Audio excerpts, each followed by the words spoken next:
मला काय वाटतं पण कोकणात विकासाच्या दृष्टीने कोणत्या गोष्टी झाल्या पाहिजेत प्रामुख्याने? बघा पहिल्यांदा तर मला असं वाटतं की विकास याच्यासाठी सगळ्यात महत्त्वाची गोष्ट म्हणजे कनेक्टिव्हिटी आहे. ओके. सो आता जर आपण US आपण म्हणतो डेव्हलप कंट्री आहे. तर मी US पण 6 महिने होतो. आता लोकं काय-काय बोलत राहतात. "अरे कोकणचा कॅलिफोर्निया करायचा नाही आपल्याला. कोकणच ठेवायचा आहे." अरे पण तुम्ही कॅलिफोर्नियात कधी गेलात तरी का? कॅलिफोर्निया म्हणजे काय आहे तुम्हाला माहिती तरी आहे का? उगाच काही लोकं हवेत बोलत बसतात. ओके. कॅलिफोर्नियात जा तर तुम्हाला कळेल की अरे रस्ते एवढे चांगल्या क्वालिटीचे आहेत. म्हणजे जर कॅलिफोर्नियातली 2 प्रमुख शहरं, एक सॅन फ्रान्सिस्को आणि लॉस एंजेलिस. ओके. याच्यामधलं अंतर किती असेल? एक 600 ते 700 किलोमीटर आहे. पण तुम्ही 7 तासात पोहोचता. म्हणजे 100 किलोमीटरच्या वेगाने तुम्ही एखाद्या ठिकाणाहून दुसऱ्या ठिकाणी जाऊ शकता. आज आपली गावं आहेत कितीला? आज तळकोकण म्हटलं तर 500 किलोमीटरपेक्षा जास्त नाही. मुंबई ते गोवा अंतर 500 किलोमीटर आहे. म्हणजे आपण किती तासात गेलो पाहिजे? 5 तासात गेलो पाहिजे. आज 14 वर्ष आपला रस्ता तसाच आहे. ओके. आपण आज पण 12-12 तास जातो. आज याच्यामध्ये म्हणजे किती छोट्या-छोट्या गोष्टी आहेत, की आज मी आंबाचा बिझनेस करतो. त्याच्यामुळे मला दिसतं, की यार जो आंबा देवगडमधून निघतो, तो कधी-कधी खराब होतो. कारण का रस्ता खराब आहे. रस्ता खराब आहे. तो आदळत आपट देवगडचा आंबा येणार. प्लस त्याला जरा वेळ लागणार जेवढा ट्रान्सपोर्टेशनमध्ये, तेवढं तो खराब होण्याची शक्यता आहे. सो पहिल्यांदा तर कनेक्टिव्हिटी आहे. ओके. रोड्स आणि काही-काही लोकं आता अरे हा रोडचा आता हा म्हणजे हायवे आपण बोलूच शकत नाही. ओके. मुंबई-गोवा हायवे आहे तो. कारण आता आपण एक्सप्रेसवेने आपण प्रवास करतो. त्याच्यावरती कसं आहे प्रॉपर बॅरिकेडिंग आहे. गावाच्या बाहेरून रस्ते केले आहेत. आता हे हा जुनाच रस्ता होता, त्याला त्यांनी एक्सपांड केला.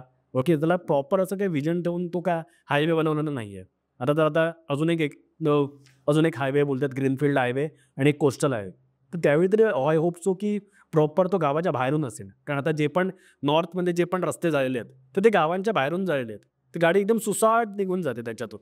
ओके. तर तुम्ही अशा ठिकाणावरून रस्ते काढलेत. उद्या कोस्टल हायवे झाला किंवा ग्रीनफील्ड हायवे झाला. Nothing like it. कनेक्टिव्हिटी म्हणाल तर दुसरं म्हणजे ती आपली रोडची एक झाली, पण दुसरं म्हणजे वॉटरची कनेक्टिव्हिटी. आज आपण युरोपमध्ये जातो तेव्हा काय? आज युरोपमध्ये जे भारतीय जातात फिरायला, त्यांना सगळ्यात जास्त काय आवडतं? तर क्रूज राईड्स. ते युरोप एक्सप्लोर करतात क्रूजमधून. आमची बोट 1980च्या दशकामध्ये जी बंद झाली, ती बंदच झाली. आणि जर तुम्ही गडकरी साहेबांना फॉलो करता, ओके, तर तुम्ही ऐकता ना, की बाबा रोड आणि ट्रेन ह्याच्यापेक्षा सुद्धा ट्रान्सपोर्टेशन जे कमी खर्चिक आहे, तर ते वॉटर ट्रान्सपोर्टेशन. ओके. पाण्यामधून जे ट्रान्सपोर्टेशन चालतं, ओके, ते खूप स्वस्त पडतं. उद्या पाण्यामधून जर बोटीमधून जर माल इकडे मुंबईला येतं, तर तो खूप स्वस्तात येणार.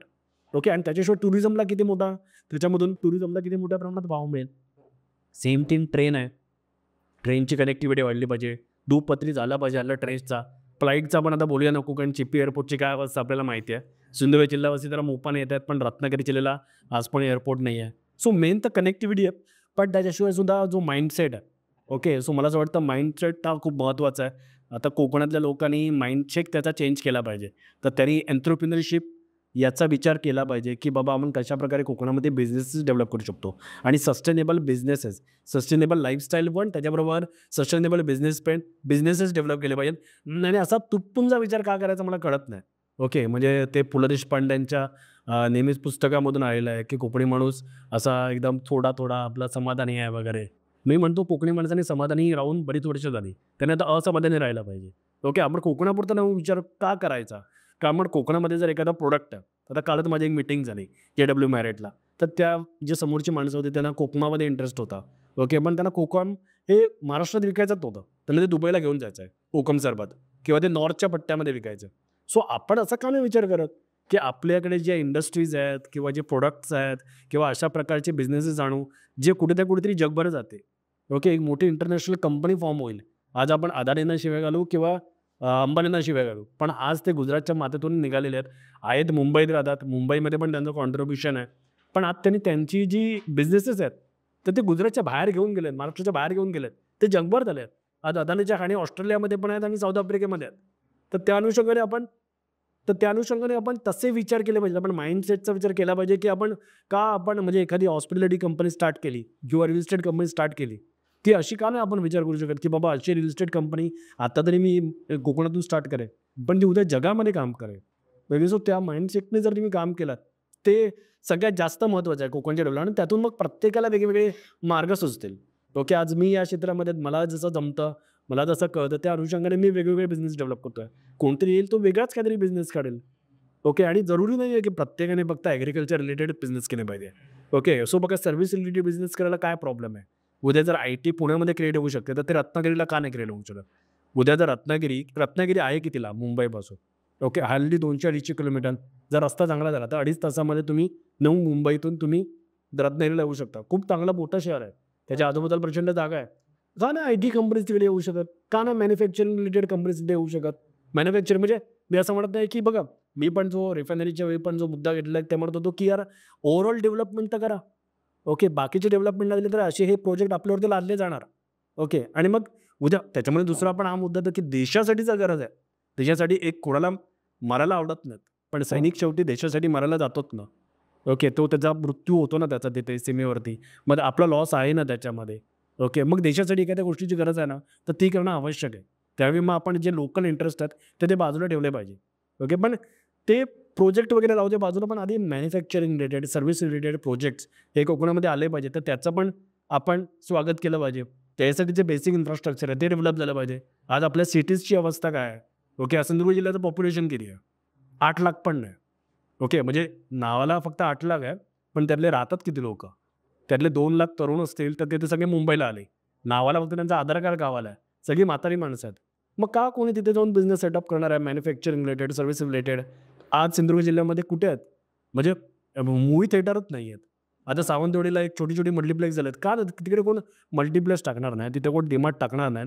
कारण आपण एक जी टियर 2 सिटी म्हणतो, ज्याची एक पॉप्युलेशन 50,000 to 1,00,000च्या आसपास असली पाहिजे. सो अशी टियर 2 सिटीज आज सिंधुदुर्ग जिल्ह्यामध्ये किती आहे? 0. अच्छा. ओके, हा जो बेसिक अभ्यास आहे ना, हा जोपर्यंत कोकणी माणूस करत नाही, ओके, तोपर्यंत त्याला कळणारच नाही. कारण जोपर्यंत गावातली जी मुलं आहेत, ओके, तिथे गाव सोडणारच आहेत.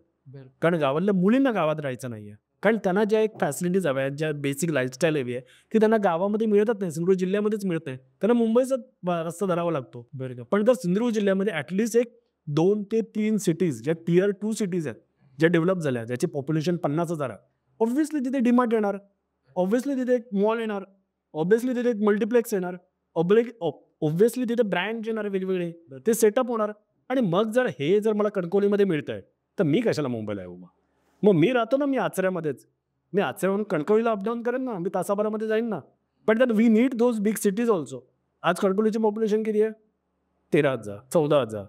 ते पण लोक आता किती लोक आहेत, त्याच्यामध्ये पण किती बाहेरची लोक आहेत हे सांगायची गरज नाही आहे. कुडाची पॉप्युलेशन किती असेल? 13,000-14,000. मालवणची पॉप्युलेशन किती आहे? 6,000-7,000. देवगडची पॉप्युलेशन 5,000 आहे. हे आपल्या मेजर सिटीज आहेत. आणि मेजर सिटीजचं इन्फ्रास्ट्रक्चर काय आहे? आज मेजर सिटीजमध्ये प्रत्येक ठिकाणी जागेचे एक रेट असतात ना, त्यानुसार बिल्डिंग बांधली तर लोक बिल्डिंगमध्ये राहायला जाणार ना. कारण बंगला बांधून त्यांना परवडणार नाही आहे. हार्ट ऑफ द सिटीमध्ये बिल्डिंग बांधली एखाद्या डेव्हलपरनी, आपल्या मराठी डेव्हलपरनी. आपण त्याचे व्हिडिओ बनवून, अरे कोकणामध्ये तुम्ही सगळ्या स्लॅबचं करताय. अरे हिशोब तर बघा, ती सिटी आहे, त्या सिटीमध्ये तुम्ही बिल्डिंग बनवा ना. आपल्या सिटीज आपण चांगल्या प्रॉपर डेव्हलप करूया ना. जर कुठे कणकवली, कुडाळ, सावंतवाडी या जर सिटीज चांगल्या प्रकारे डेव्हलप झाल्या, तिथे एक चांगलं इन्फ्रास्ट्रक्चर डेव्हलप झालं, तर कुठे तिथे येतील ना मॅन्युफॅक्चरिंगची जॉब, सर्व्हिस रिलेटेड जॉब. कोणाला नाही आवडणार आहे कोकणातल्या मुलांना की बाबा मी आचराला राहतोय, मी माझी शेती पण सांभाळतोय आणि मी जाऊन 9 to 5 जॉब पण करून येतोय, Monday to Friday, Saturday Sunday मी माझ्या शेतावर ते काम करतोय. सगळ्यांना आवडेल, पण आज त्यांच्यासमोर तो ऑप्शन नाही आहे. कारण आपण तो ऑप्शन क्रिएटच नाही करत. राईट. आपण त्या सिटीज पण डेव्हलप केल्या पाहिजे. जो विजन म्हणजे एक ओव्हरऑल विजन असणं आवश्यक आहे. आपण असं काय काय जण म्हणतात, अरे नाही सिंधुदुर्ग जिल्हा पर्यटन जिल्हा आहे. अरे पर्यटन जिल्हा आहे, पण पर्यटन जिल्हा आहे कुठे? पण तो म्हणजे फक्त पॉकेट्समध्ये आहे. मालवण, तारकर्ली, देवबाग इथे पर्यटन संपतं. बरोबर. बाकी ठिकाणचं पर्यटन हे सस्टेनेबल नाही आहे बिझनेस वाईज. ओके, मग नुसतं पर्यटन म्हणून करणार काय? आपण ओव्हरऑल विकास कसा करणार आपल्या कोकणाचा? ओके, रत्नागिरी आणि सिंधुदुर्गाचा वेगळा असला पाहिजे असं मला असं वाटतं. आणि MMR रिजन तर हा प्रॉपरली वेगळा आहे. ओके, जेव्हा आपण रायगड जिल्हा म्हणतो, ठाणे जिल्हा म्हणतो, पालघर जिल्हा म्हणतो, ओके, सो इथे हेविली अर्बनायझेशन झालेलं आहे. तर सो तिकडची आपली जी आहे विजन आहे, तर ते अर्बनच असलं पाहिजे. रोटी.